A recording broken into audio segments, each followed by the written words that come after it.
Halo, Assalamualaikum warahmatullahi wabarakatuh. Perkenalkan, nama saya Kak Kudua ingin menyampaikan materi statistika data tunggal. Nah, di sini kakak ingin membahas tentang khususnya di statistika ini ya, di bagian mean, modus, dan jangkauan. Jadi, mari kita langsung simak aja. Nah, kita cari tahu dulu definisi dari statistika itu adalah apa. Nah, di sini statistika adalah ilmu yang mempelajari cara bagaimana merencanakan, mengumpulkan, menganalisis, dan menginterpretasikan serta mempresentasikan data. Nah, seperti itu statistika. Jadi itu adalah ilmu atau biasanya disebut cabang ilmu matematika yang dimana dimulai dari merencanakan, mengumpulkan, menganalisis, menginterpretasikan dan mempresentasikan data. Nah, karena tadi kita masuk ke statistika data tunggal, kita masuk nih dari definisi statistika data tunggal. Yang dimana statistika data tunggal itu adalah sebuah lingkup data atau data yang disajikan tanpa pengelompokan. Biasanya dalam bentuk berupa angka-angka. Angka-angka yang diperoleh dari pengukuran atau survei. Nah, jadi contohnya seperti kalian selama sebulan ini kalian menulis berat badan harian kalian. Jadi setiap hari kalian menghitung berat badan kalian. Nah, itu berarti kan dalam hari pertama berapa, hari kedua berapa, sampai ke hari ke-30. Nah, itu berarti 1 sampai 30 dalam bentuk kumpulan data itu disebut statistika data tunggal. Untuk lebih jelasnya nanti kita bisa uh, lanjut kita bisa mempelajari lebih lanjut tentang statistika data tunggal itu seperti apa ya. Nah, karena tadi kakak udah menjelaskan, kita hanya membahas atau kakak hanya membahas cuma 3, yaitu mean, median, dan modus. Mean, modus, dan jangkauan ya. Nah, kita tahu tuh definisi dari mean. Mean itu bisa disebut juga adalah rata-rata. Yaitu definisinya adalah bilangan yang diperoleh dengan mendistribusikan secara merata ke seluruh anggota dari kumpulan data.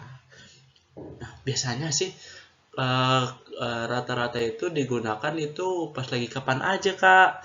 Nah, kalau kalian pernah eh, mengeluarkan duit secara harian atau bulanan, biasanya bulanan ya.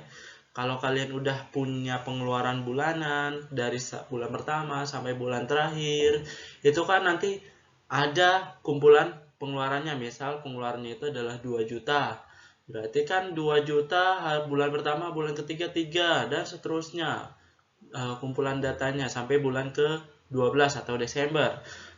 Dihitung rata-ratanya. Kalau misalkan rata-ratanya adalah 2,5 juta, artinya setiap distribusi setiap bulannya itu dianggap 2,5 juta pengeluarannya. Jadi seperti ini. Jadi biasanya tuh rata-rata digunakan di apa sih, Kak? Yaitu biasanya pas lagi biaya pengeluaran secara merata di tiap bulan ya, agar membantu kalian dalam keuangan lebih baik.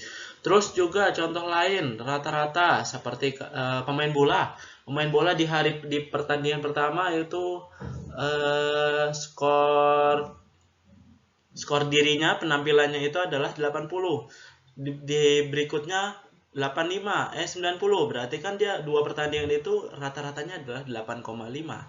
Nah, seterusnya sampai nanti di akhir musim itu nanti di rata-ratain. Nah, kalau misalkan rata-ratanya itu menunjukkan adalah 7, itu menunjukkan cukup, performanya cukup. Nah, kalau misalkan ada yang bisa sampai 6 atau 5, berarti itu rata-rata di tiap pertandingannya itu nggak konsisten, artinya bisa menurun.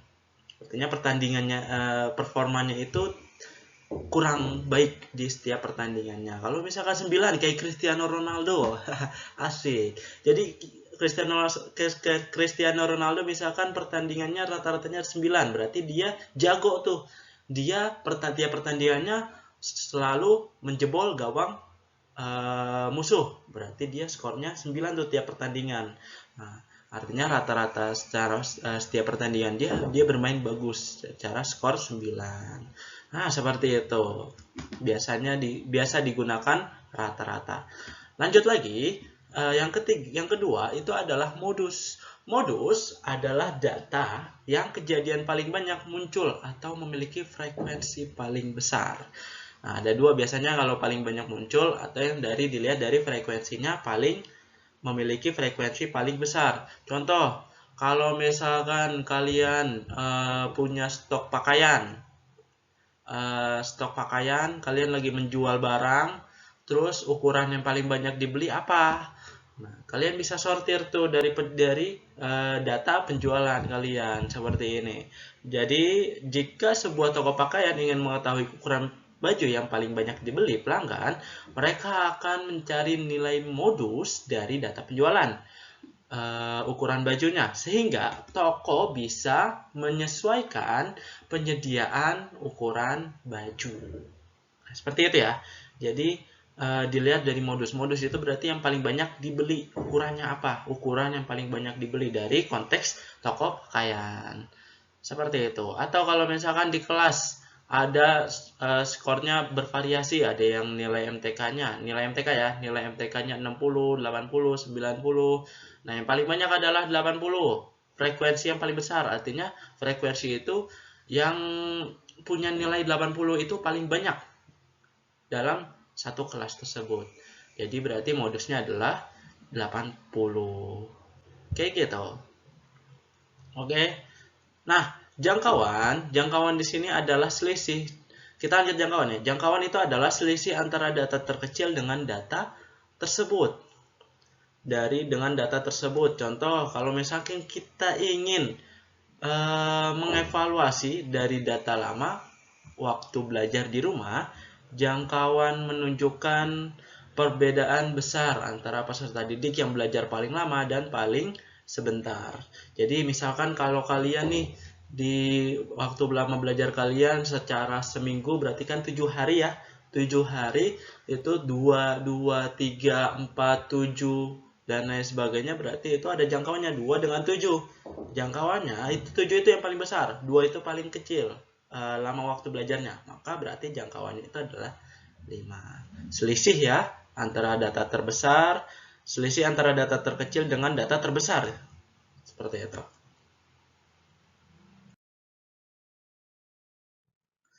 Nah, lanjut di sini kita bahas yaitu MEAN. MEAN tadi kan definisinya adalah bilangan yang diperoleh dengan mendistribusikan secara merata ke seluruh anggota dari kumpulan data ya. Bagaimana cara mengetahui nilai rata-rata dari suatu data? Contoh, di sini ada rumusnya, yaitu rumusnya itu adalah jumlah total datanya, jumlah dari kumpulan datanya. Kalian jumlah, setelah dijumlah nanti dibagi dengan banyaknya datanya itu dihimpun ada berapa.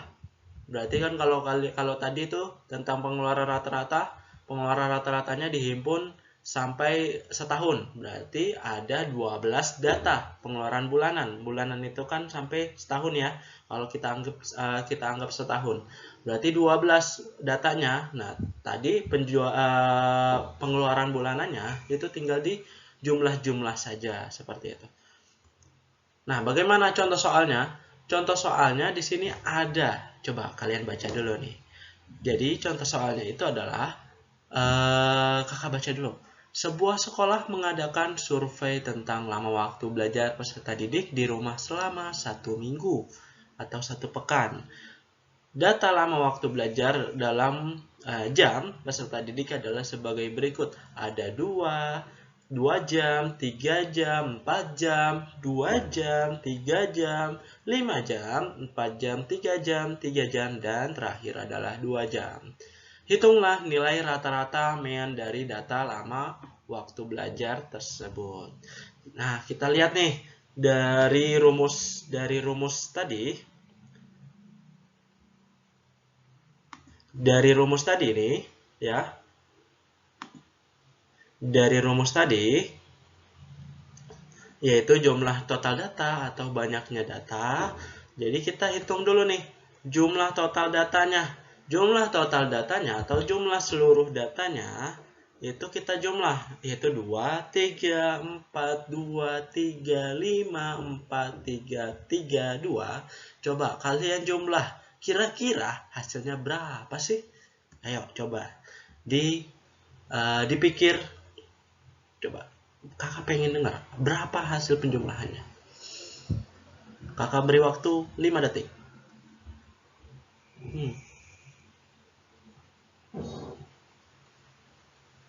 Nah, betul sekali. Jadi hasil penjualannya, hasil penjualannya. Jadi hasil penjumlahannya adalah 31. Nah, bagus. Teman-teman sudah menjumlahkan semua datanya, yaitu di total adalah 31. Lanjut, setelah kita menjumlah seluruh datanya atau total datanya, maka kita menghitung banyaknya data. Coba, ayo. Kakak kasih waktu 5 menit. 5 menit kepanjangan. 5 detik untuk menjawab berapa banyaknya data tersebut. Coba, ayo dihitung.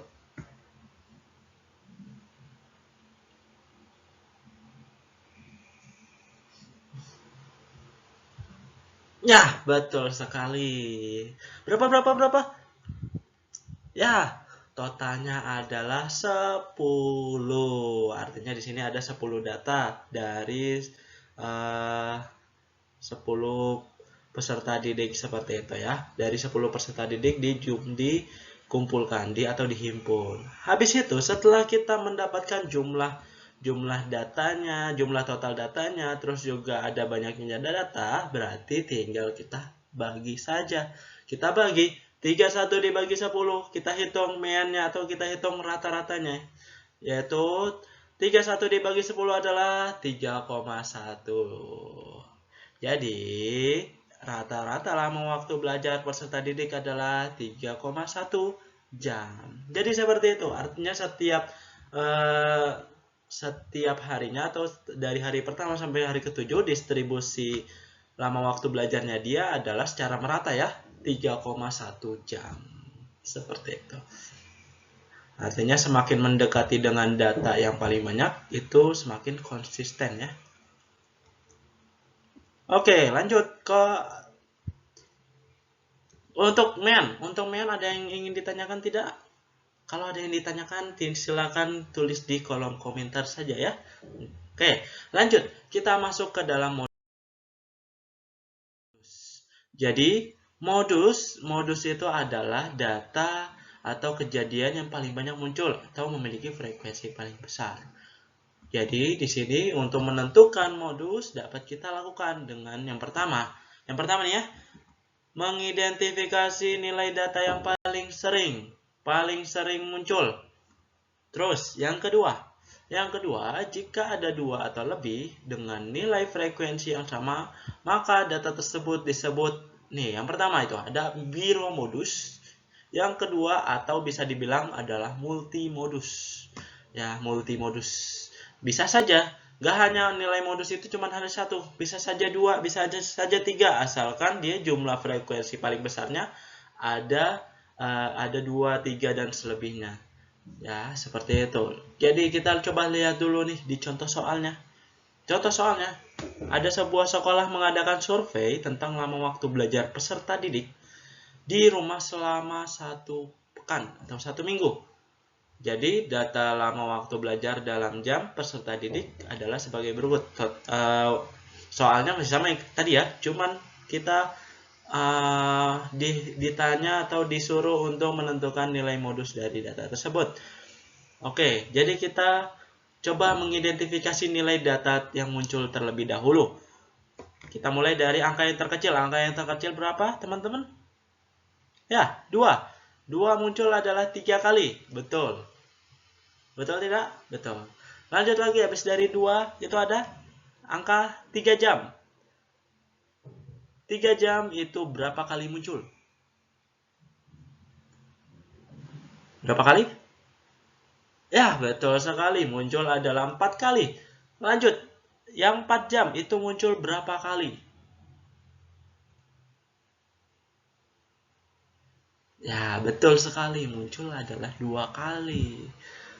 Lanjut lagi, 5. Yang 5 jam itu peserta didik yang belajarnya itu cuma 5 jam. Itu ada berapa? Ya, betul sekali. Cuman ada 1. Maka dari kumpulan data tersebut yang dihimpun, yang belajarnya itu 2 jam, ada muncul 3 kali. Yang lama belajarnya adalah 3 jam, muncul 4 kali. Yang lama belajarnya itu adalah 4 jam, muncul 2 kali. Yang lama belajarnya itu adalah 5 jam, muncul 1 kali. Maka kita bisa ambil kesimpulan, nilai yang paling sering muncul dalam data tersebut adalah 3 karena munculnya paling banyak, yaitu 4 kali. Sehingga nilai modus dari data adalah 3. Betul. Siapa yang bisa jawab soal seperti ini? Keren. Ya. Keren kalian. Good job. Oke, lanjut lagi. Kita masuk ke materi jangkauan. Ya, definisinya adalah di sini jangkauan selisih antara data terkecil dengan data terbesar. Ya, jadi rumusnya itu adalah jangkauan sama dengan X max dikurang X min. Apa itu X max? X max itu adalah nilai data yang terbesar. Ya, data yang terbesar. Ya, nilainya data terbesar. Kalau X min itu adalah nilai dari data yang terkecil. Oke, dari data yang terkecil. Maka bisa kita ambil kesimpulan.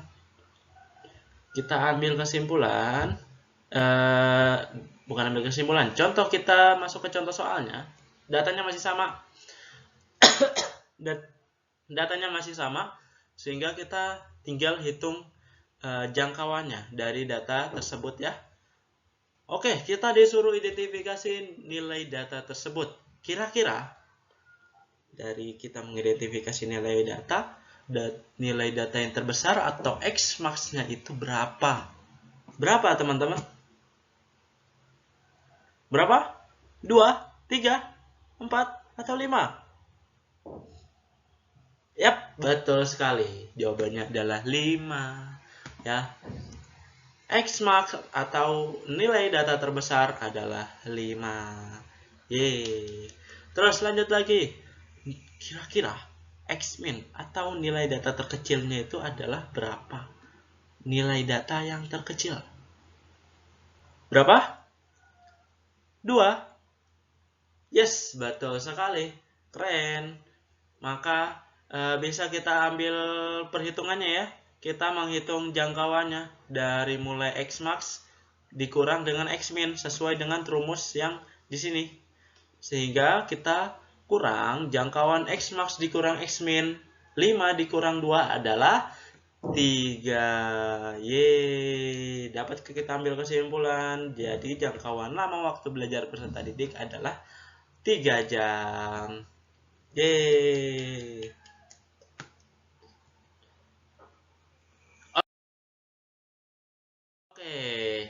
Udah situ materi penjelasan statistika data tunggal. Untuk materi mean, modus, dan jangkauan. Berikut ini adalah latihan soal kalian. Latihan kalian untuk menghitung, untuk bisa kalian pelajarin agar lebih paham tentang mean, modus, dan jangkauan.